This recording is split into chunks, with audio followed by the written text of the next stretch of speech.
In my last video, I have analyzed a modern racing game, and today we are going to analyze a futuristic racing game. Today we are analyzing a game called Powerdrome.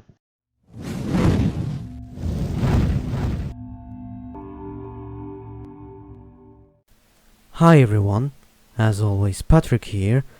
If you're already subscribed, make sure you turn on notifications, otherwise YouTube won't tell you if I posted anything. If you are new to the channel, make sure you watch until the very end and consider subscribing if you like it. Okay, Powerdrome. Powerdrome was developed by Agronaut Games and published by actually many different publishers. Since I am analyzing the PC version, I am going to say that the PC version was published by Zoo Digital Publishing back in 2005, and the console versions were published by a different publisher that I sadly don't remember the name of, even though I just played the game, a year later, back in 2004. You know how we do. Let's start analyzing this game by judging the graphics first.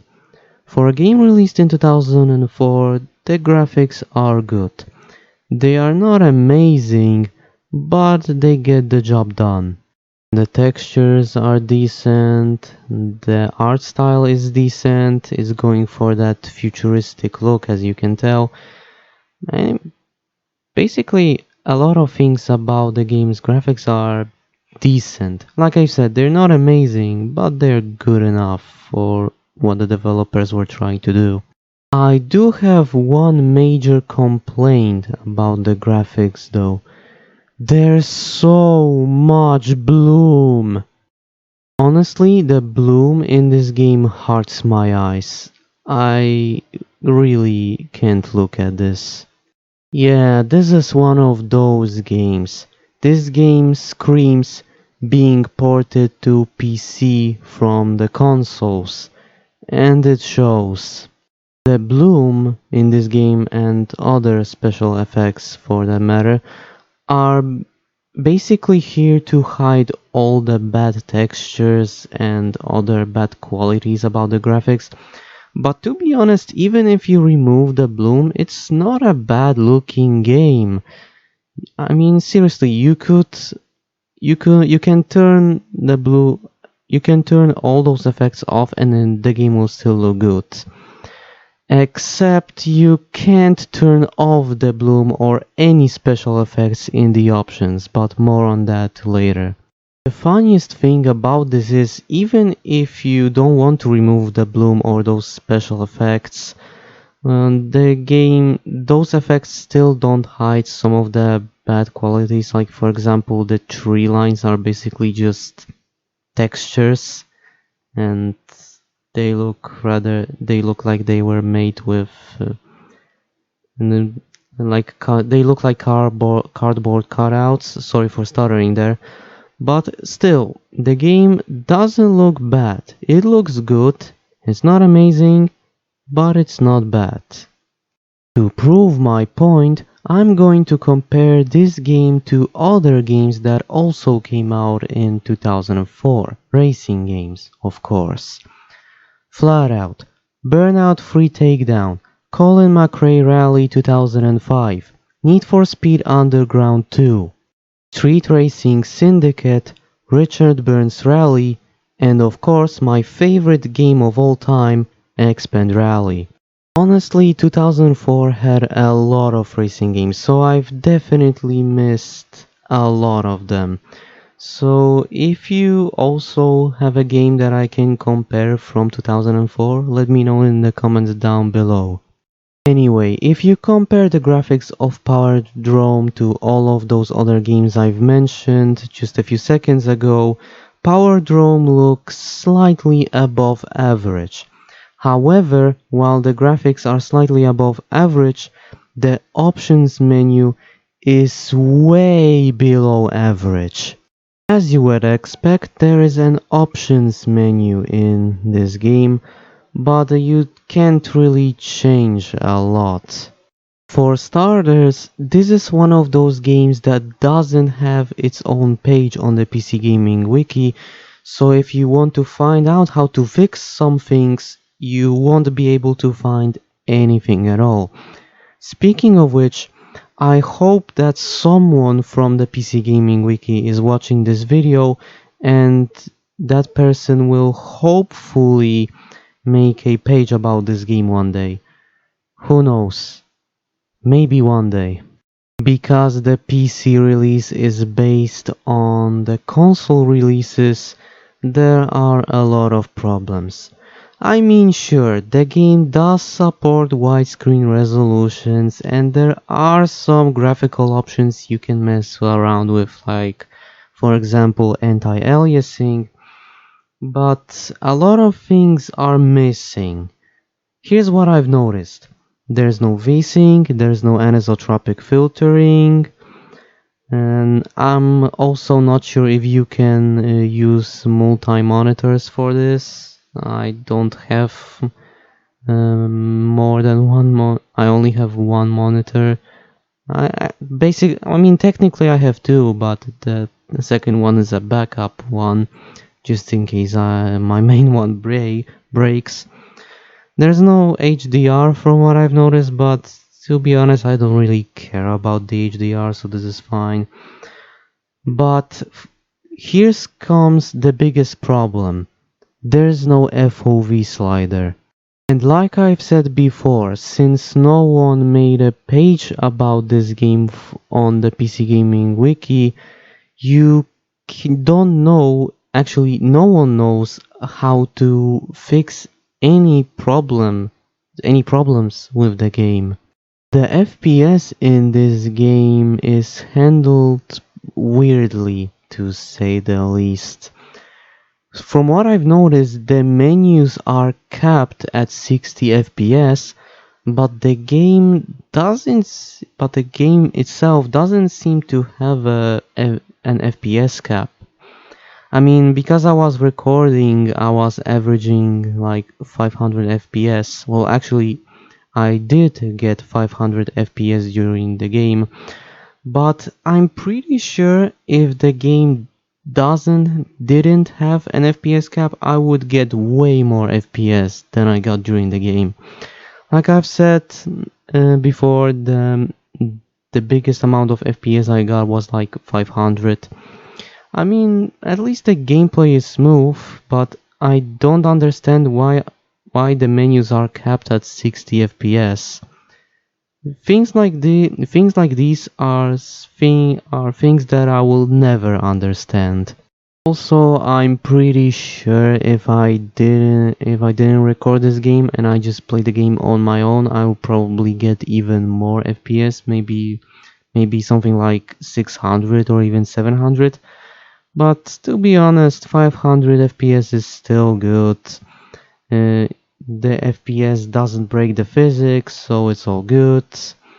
And well, when it comes to the stability, the game didn't crash, it didn't stutter, I didn't have lags, except for that one time when I was recording, but when I wasn't recording, everything was fine. So it's a good PC release, but it lacks a lot of features when it comes to the options.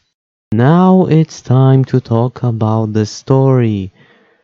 At some point in the game you unlock a storyboard so you can understand what the story is about, but to be honest, I don't understand this storyboard at all. And to be honest with you, the storyboard doesn't really matter. When you launch the game, well, you press play, you pick a character, you can also unlock more characters, then you select a championship, and then you just race. That's the story for me. Like I've said, at some point you do unlock a storyboard, so if you want to look at it, go ahead, but I don't really care about the story, if the game even has one, to be honest. So, yeah, that's my explanation of the story. I always have something more to say about the gameplay, so I guess we're going to talk about the gameplay instead. I am going to start this segment by talking about the vehicles and the tracks, but I will start with the vehicles first. Now, because this is a futuristic racing game, your vehicle is a flying, I don't know, hovercraft? I guess that's the best way I can put it. As you would expect, they don't behave like normal cars or planes or boats. They have their own quirks and control schemes.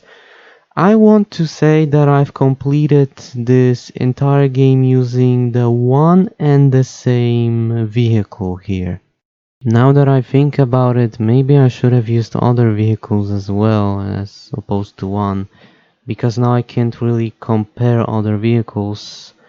I guess I will describe the only vehicle I used the entire game. Also, why did I use only one vehicle? I wanted to kinda challenge myself with this. I wanted to see if I can complete this with one vehicle only.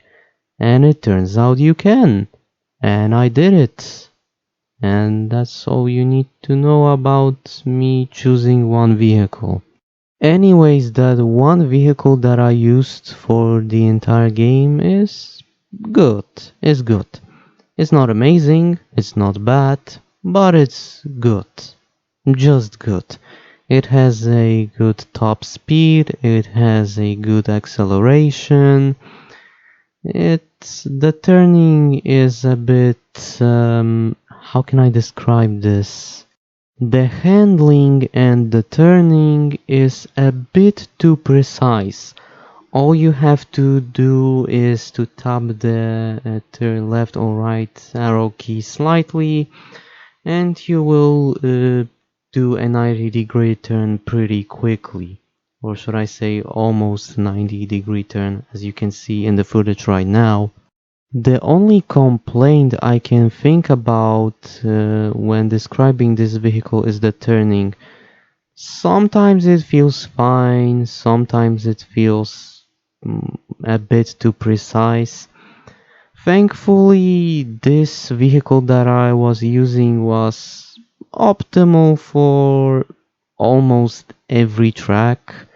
I was able to turn just fine. Maybe sometimes I crashed into walls and stuff. Because here's another thing that I did. I tried to complete this game without letting go of the up arrow key or the acceleration key. And yes, I've played this game with my keyboard. Yes, you can slow down, but this causes another problem that I will talk about later. Using this vehicle did have minor problems. It wasn't really satisfying or the most satisfying thing I've used, but using those vehicles is good. It's not amazing, but it's not bad. It's just good. Now that I think about it, it's a shame that I didn't use other vehicles. I would have way more to talk about. I'm going to keep it a buck 50 with you. There's no way I can talk about one vehicle for more than 10 minutes, otherwise you will be bored. So I guess I'll just move on and talk about the tracks themselves. And for starters, I have to say they're good. They're not bad, but they're not amazing either. But I will say this, and this is a huge difference. The tracks are better than the vehicles. I know, it doesn't really make sense, or maybe some of you will say that it's not a big surprise, but that's genuinely how I feel, and that's how the game itself feels about it as well. You're probably super confused right now, so let me explain. The map design and the track design feels like an Expendrali map. You know, in Expendrali you have a one big map, and then you have many different variations of you have many different tracks on one map. That's how it feels in Powerdrome as well. To make this even more exciting, Powerdrome came out few months before Expendrali. So does that mean that Expendrali took inspiration from Powerdrome, even though those two games don't have that much in common? I don't think so, but it's definitely worth noting. Anyways, one map in this game is basically like one location. And there are, actually I didn't count how many maps there are, but there are few of them. And some of those maps have different variations, and those different variations are slightly modified tracks with different turns, different set of straights, different types of inclines and declines depending on the track, and other stuff like that. And now I've just noticed that I've made a lot of grammar mistakes. Sorry about that. Am I going to edit this out? Nah. Anyways, those tracks have a good balance. They're not the most balanced tracks in the world. Like I've said many times before in this video, it's not bad, but it's not amazing. The balancing is just good. You hear me? Just good. The game knows very well when to include a straight line. It also knows very well what kind of turns to use, and it also knows which tracks should have inclines and declines. So, as I've said, the balancing is good. Every aspect of the track is fair. Nothing stands out as bad, but nothing stands out as being amazing. Can someone count how many times I've said this already? Now, of course, not every single track in the game is the same. There are some minor differences, like for example with the track you're seeing right now. It's mostly straight lines without that many turns. There are like maybe 4 or 5 turns or something like that. But as you can see right now, I'm just boosting all over the place. I'm boosting and I'm going straight. And this also shows that the tracks are varied when it comes to many different aspects. They are varied not just in design but in the scenery as well. You could see on the footage that I've raced on many different maps and they all look distinct. They never really repeat. I meant to say nothing is bland. There is one complaint I have about those tracks though. The game has two halves, the first half and the second half. Well, obviously, right? That's basically a duh moment.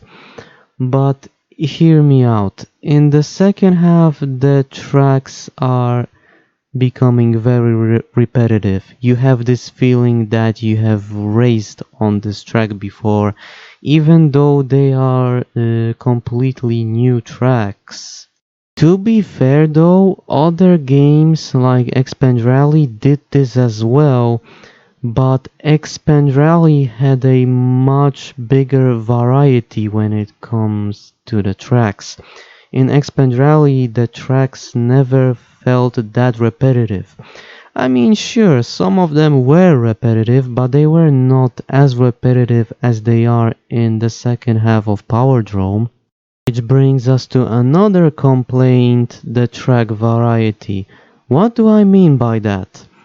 I mean, in Expand Rally, you had one map, but you had a million different tracks. Nothing felt very repetitive there. But in Powerdrome, one map has like 2 or 3 different variations of tracks at best. And because of that, the game is more repetitive because of that.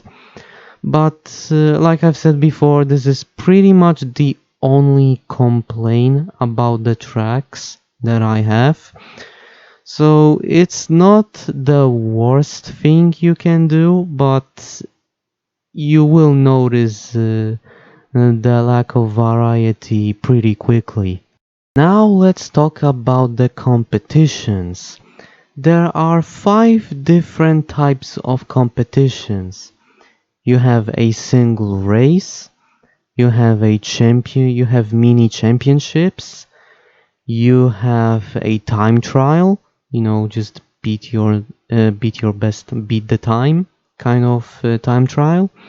You have duels, and you have elimination races. Let's talk about them one by one. Single race is a single race. You have a race, you have many different opponents, from 3 to 8 different opponents, depending on which part in the career mode you are in currently. And you usually have like 3 to 5 laps in the career mode. If you choose the single race from the main menu, you can also customize it, so no, not a big deal. It's a pretty standard mode. Pretty much any racing game has this. You know what to expect. Next up we have a championship, the mini championship, or mini championships, or just championships, whatever you want to call it. And this is basically a series of races. This can be mixed with other types of competitions as well, so you can have few single races and then a duel or something like that, or a time trial actually. Again, pretty self-explanatory, not much to say here. Next up you have the duels. You against one other racer in the canals. You are racing in the canals, and whoever wins gets to unlock their vehicle. So it's a pretty basic concept. The 4th competition is the time trial, and well, it's a time trial, except in this kind of time trial, you have to beat a specific time to complete it. So for example, you have to complete the track in under 1 minute, 1.5 minutes, and if you do, you win. That's the kind of time trial we're talking about here. And the last competition are the elimination races. In elimination races, if you're in the last place, you get eliminated. So if you want to win, you have to be first. And that's another self-explanatory game mode. So there are 5 different game modes, and honestly, the variety in content is good. And say it with me, it's not amazing, but it's not bad either. Surprisingly enough, I don't have any complaints about those game modes. Sure, there are only 5 game modes, but they are well designed, and that's what matters. If things are well designed, then it's all good. If they are not, I would just complain, but I never noticed any issues with them, and they do what they're supposed to do, so it's all good. I like those game modes. They are they are basic, and you've seen them in any other racing game before this, but the developers were clearly going for a small variety, and they did that well.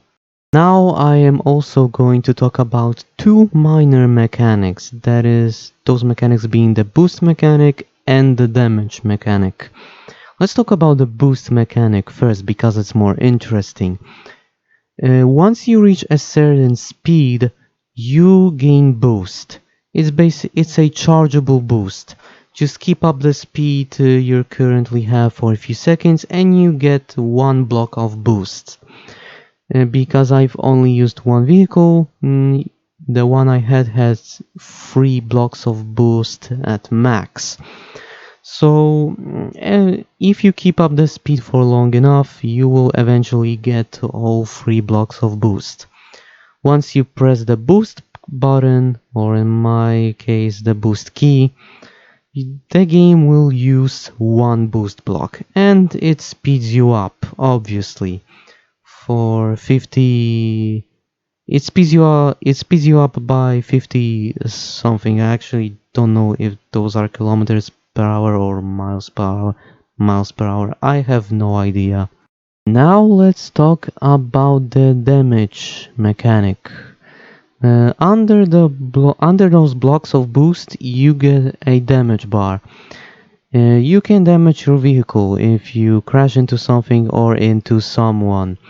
If the bar is full, your vehicle goes boom boom.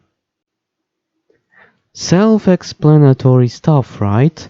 Well, what if I told you that you can repair your vehicle on the go?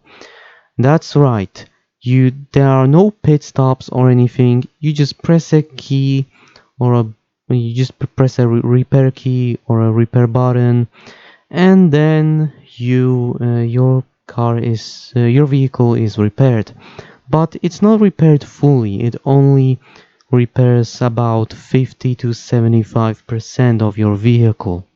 But there's a catch. If you want to repair your vehicle, you need to have at least one active boost block.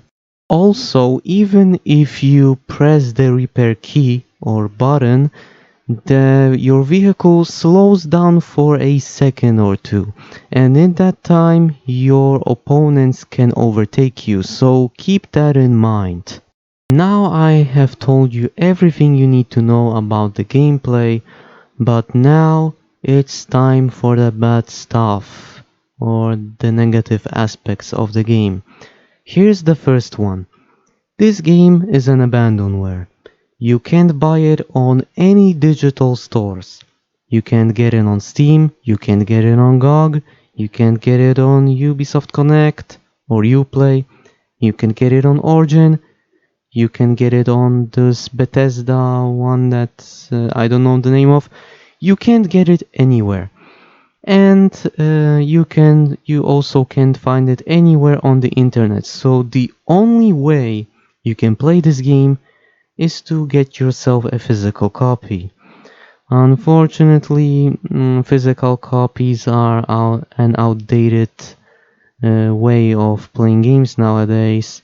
I mean, when you think about it, most PC gamers don't even have optical drives at this point. Console copies are a bit easier to find, but the game was released for the 6th generation of consoles, so getting those versions is also going to be difficult. Here's the second negative aspect of the game, and this is a bigger one. The second half of the game. Just the entire thing, honestly. Why? So before I've made this analysis video, I was looking at what other people thought about this game, and they don't remember it that fondly. Well, to be honest with you, I didn't have that many complaints in the first half of the game. Everything works fine, the opponents aren't annoying, and you will have a good time with the first half of the game. But the second half, oh no, you won't have a good time with this. For starters, progressively the game has to be difficult, because of course it has to be this way, right? But the second half of the game does it in probably the worst way possible. And because which brings us to the third negative aspect of the game, the AI rubber banding. In the first half of the game, every opponent is much slower than you, and even if they try to catch up to you, they can't do it. So, in the first half of the game, you can just shrug it off and don't care. But in the second half, the rubber banding is too much. You can be right at the finish line and they will just zoom past you and you will lose your lead. That is annoying.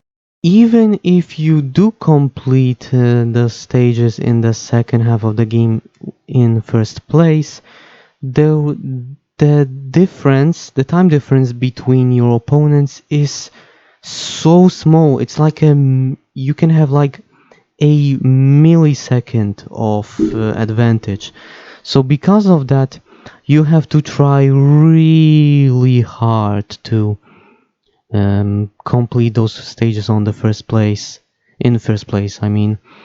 But it's not all bad though.